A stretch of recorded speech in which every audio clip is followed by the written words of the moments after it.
కన్నడ నటి రణ్యారావు bail petition పై తీర్పు reserve చేసింది బెంగళూరు హైకోర్టు. ఈ నెల 27న తీర్పు ఇవ్వనున్నట్లు తెలిపింది. విదేశాల నుంచి బంగారం స్మగ్లింగ్ చేస్తూ పట్టుబడిన కేసులో బెయిల్ కోరుతూ రణ్యారావు పిటిషన్ దాఖలు చేసింది.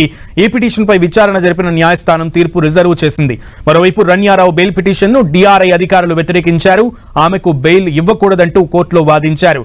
రణ్యారావు విచారణకు సహకరించడం లేదని డిఆర్ఐ అధికారులు పేర్కొన్నారు. మరోవైపు బంగారం స్మగ్లింగ్ కేసులో కొత్త విషయాలు వెలుగులోకి వచ్చాయి. అక్రమంగా బంగారం రవాణా చేస్తూ వచ్చిన హవాలా డబ్బుతో బంగారం కొనుగోలు చేసినట్లు రణ్యారావు అంగీకరించారని అధికారులు తెలిపారు. అనధికార మార్గాల ద్వారా నగదు బదిలీ జరిగినట్లు డైరెక్టరేట్ ఆఫ్ రెవెన్యూ ఇంటెలిజెన్స్ అధికారులు గుర్తించారు. దుబాయ్ నుంచి అక్రమంగా బంగారం స్మగ్లింగ్ చేస్తుండగా రణ్యారావును డిఆర్ఐ అధికారులు అరెస్ట్ చేశారు. అధికారుల విచారణలో కీలక విషయాలు బయటపడ్డాయి. నటుడు తరుణ్ రాజ్ కొండూరుతో ఆమె దుబాయ్ కేంద్రంగా ఈ స్కామ్ నడిపినట్లు డిఆర్ఐ అధికారులు గుర్తించారు. గోల్డ్ స్మగ్లింగ్ కోసం తరుణ్ రాజ్ కు విమాన టికెట్ల కొనుగోలుకు రణ్యారావు ఆర్థిక సాయం చేసినట్లు డిఆర్ఐ విచారణలో తేలింది. వీరిద్దరూ బ్యాంకాక్, జెనీవాకు బంగారాన్ని అక్రమంగా రవాణా చేసేవారని అధికారులు గుర్తించారు. దుబాయ్ కేంద్రంగా రణ్యారావు గోల్డ్ స్కామ్ దందా నడిపించింది.